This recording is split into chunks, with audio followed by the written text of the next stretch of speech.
What is hatching, Tug Peeps? OldManTup coming at you today with our Week 11 matchup versus Jodor and the Seattle Seakings. So, hope you watch a Teambuilder. If not, go check it out. If I remember, I'll put the link in the description to that, so you know what we're bringing and why. We see what he's got on his team. He's got that Rotom Heat, the Curum Black, the Jellicent. He had to bring Jellicent after he found out it was our Achilles heel, not wanting to kill it. Nidoqueen, Archeops, and the Comfey. A bunch of stuff on his team. We prepped pretty well for this, but he still has a lot of things on his team that are very scary. Curum Black, never anything to scoff at. Rotom Heat, something we've used in the past. Got them hot hands. Nidoqueen is always really hard to deal with until you find out what exactly it is. Archeops, we've had Archeops as well, so we know that it is a good mon to have. And then Comfey, just because why not? You see the team we got. I don't want to lead with Mega Beedrill this week because I really think he's either going to be leading with a Scarfer or possible Sashmon with the Archeops, and I don't want to have to worry about that. So we are going to lead off with our Zapdos. Let's get this match underway. We're going to lead off with Zapdos because that is a really good matchup against the majority of his team. Now, granted, we don't have the Volt Switch ability right out the gate, but we can just lay some big hits down on some things. And he's going to lead with Rotom, which is probably the worst lead matchup we could have. We're not going to know exactly what he has out of the gate, but he does outspeed us. We're max speed, so we know first off this thing is Scarf. Okay, so that's something we need to be mindful of. Possibly Trick Scarfer. I doubt it's going to be dual status, but he's going to switch out into Olina, which is his Nidoqueen. Now, he's going to do that, and he's going to catch a super effective HP Ice to the face. Really kind of thought that's what he was going to do, predicting a Volt Switch out of there. And he shows that he has a Protect, so this isn't the Assault Vest variant of Nidoqueen, which we would have done anyways had we done the calcs after the first attack. But that does right around half, just a little bit less, which is awesome. We can sneak in a few more hidden powers here. Yeah, that did way below half. He is going to get his Stealth Rocks up here. And he's probably going to, what I'm guessing, Earth Power and or Ice Beam at this point, depending on what he predicts. But he is just going to switch out back into Rotom. And we're going to set up a roost here just to get ourselves back at a decent amount of health. Had he chosen to Ice Beam there, that wouldn't have done as much damage. But we are still taking huge chunks as this Toxic has racked up over the first 4 to 5 turns. So that's no bueno. He's going to go for the Hidden Power here. I'm guessing this is Hidden Power Ice. For Zygarde and things of that nature. And he's going to switch right back out into Olina, who's going to take Psyshock and go down, clearly just sacking Nidoqueen off at this point, which makes me sad because I love Nidoqueen. Rotom's going to come back out here, and I really should have anticipated the trick. I don't know why, I just had it in my brain he was going to Toxic that turn, try and whittle us down, but he already knew that we were not Regenerator, that we were the Magic Guard, because we came in on rocks and didn't take damage once, if he was paying attention. And I'm assuming he does because Joe is smart. But we are going to have to switch out here because he tricks us to Scarf. So he is no longer locked. He has the Rocky Helmet, which is not good for us at all. He's just going to go for the Toxic here. I don't know if he was predicting us. Well, clearly he was predicting the switch. We did just go back into Big Bird. And we are obviously going to outpace at this point because he no longer has his stuff and things. He goes for the HP. It's not super effective, so it is an HP ground in the event, and that will pretty much confirm that it's HP ice, which gives him extremely good coverage for our team. We're just going to go back out into Blubber here, thinking he's going to trick. He does, trying to get those lefties off of us, but we are just going to get the Rocky helmet back from him.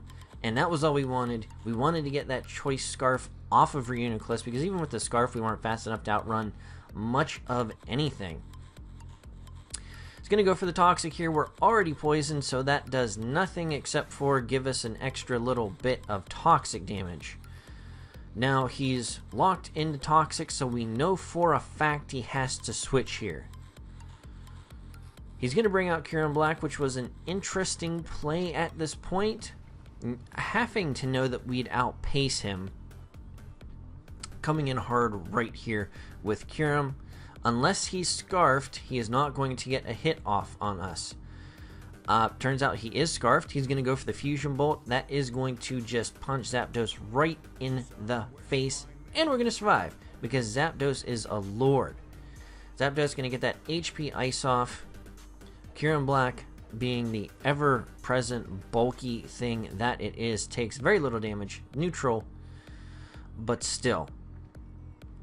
Alright, now that we know that he's locked, we can bring out our Zygarde, set up a sub, and just start getting jiggy with it and dancing all over people's faces. So, out comes Jellicent, which we don't really have a lot for with this Zygarde. I did some damage calcs, and a Scald with no investment has about a 50% chance to break our sub, if I did the calculations right. Earthquake doesn't do much. We are going to get disabled because of Curse Body, which was an awesome little tech he threw in there.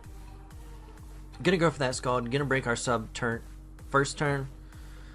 We're just going to set up a sub the second time, thinking maybe he would possibly Will-O-Wisp or Toxic or whatever he might want to do, but he is just going to continue to Scald. We are going to see Scald break the sub a second time in a row, which has me thinking it's possible he has a little bit of investment, or he's just getting favorable rolls to hit that 25% damage output. Regardless, we're going to go out to Poseidon, because Poseidon's going to laugh in the Scalds. Laugh in the face of these Scalds. We're not really worried about that. I mean, even if he would burn us this turn, it's not a huge problem, as this thing isn't meant to be predominantly an attacker, especially against that. Gonna switch out the Archeops here, and at this point, we just want to set up the Stealth Rocks, so when Kieran Black is coming in, and this Archeops, from this point forward, we aren't getting ridiculous amounts. We're getting the rock damage on the switch ins. He's gonna go for the Earth Power here. We know he can't kill us unless he's like super Scarf or super Scald, or yeah, Specs and invested. Gonna whip out the Steel Wing there. Steel Wing does a huge amount of damage to this. Now, Defiant only lowers attack, not special attack, so another Earth Power will for sure take us out at that point. We can bring in Flubber freely here and not have to worry too terribly much about these Earth Powers, which is awesome. A switch in is going to put him down or close to down at this point.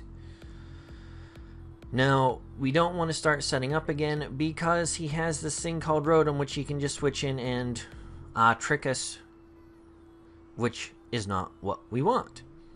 So we're just going to bring out Glorious because he can't poison us and he can't trick us because we're Mega Stone. He goes for the Toxic. He is locked into that, which is awesome, so we know he has to switch, and we're just going to knock off whatever he decides to bring in. Here comes the Pringles. Stealth Rocks put it at about 50% health. We are going to Mega Up and knock off the incoming Pringles. We will find out that he is Colbur Berry to weaken those super effective dark type attacks. but the knockoff is going to be enough to take it out. It was a critical hit. I don't believe that was necessary in order to take it out, but you can check me on that. Pretty sure that was fully physically defensive, but I think I was doing ballpark 50% damage regardless. So yeah, he's going to bring out Kieran Black here. We know he's scarfed. At this point, Beedrill is fairly expendable. We're going to drop that poison jab. It is going to get a critical hit. I don't know how much that mattered either.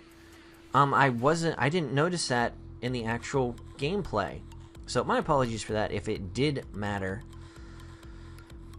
Rotom's just going to come out here, go for the Volt Switch. I didn't want to try and make any plays at that point. So Mega Beedrill is going to go down. Comfy is going to come out here. And we're just going to go out into Poseidon. In the event this thing wants to sub up or try and get cheeky with triage, we want to be able to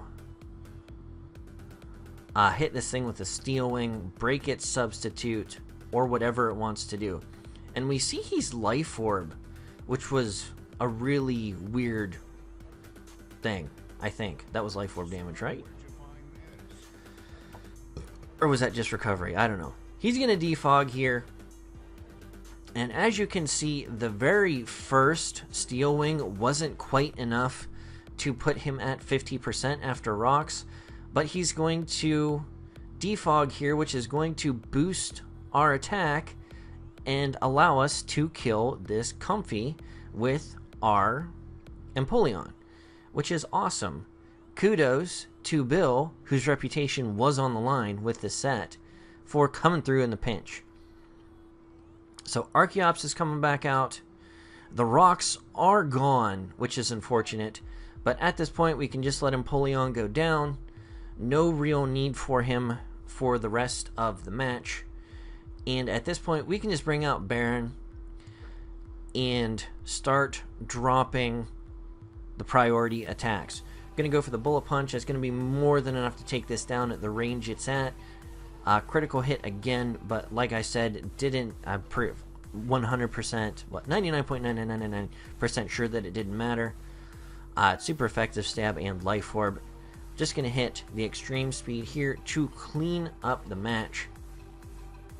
And that is a 3-0 victory in our favor against Joe, Door, and the Seattle Seakings.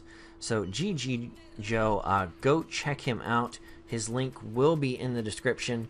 But this means that the Pittsburgh Pirattatas are, for the first time, going to end a season with a positive win-loss differential. That puts us at 7-4. Even if we were to lose our last match versus the South Texas Sableyes, that keeps us at 7-5.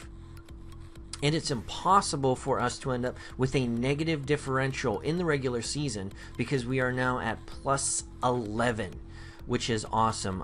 Really thrilled with how good we're doing this year. Really thrilled with how good the front office has been with their recommendations.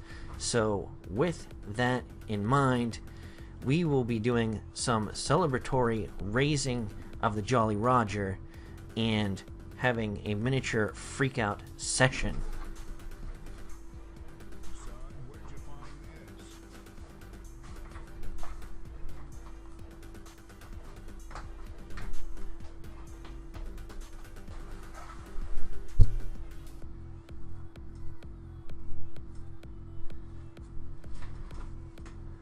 Woo.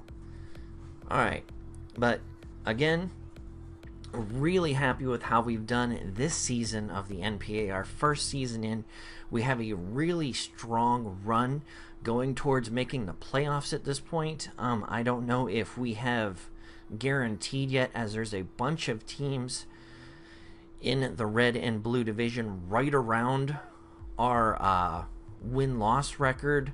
Top 6, 2 top teams from each division. No. Yeah. each division, the 2 top teams of each division guarantees a playoff spot, and then there are 2 wild cards from each conference. So right now, let's take a look. Spoilers inbound if you want to watch other matches before this. We are going to go into the division standings. At this moment, we are second place in the blue division, behind the Minnesota Vikavolt, but trailing right behind us is the South Texas Sableye, who are, like I said, spoilers, 6-5, and also right behind them is the Chicago Cubchew, who are also 6-5. So we definitely have to keep pressing towards the goal here and keep driving, hopefully next week, to beat the South Texas Sableyes and making it, clinching that playoff spot. Anyways, guys, this has been OldManTup. I would like to thank you for sticking around this long to the match and just supporting your Pittsburgh Pirattatas in their first season of the NPA, which is turning out to be one of our best competitive seasons in league format. But alright, guys, this has been OldManTup. I will catch you on the flip side. Peace.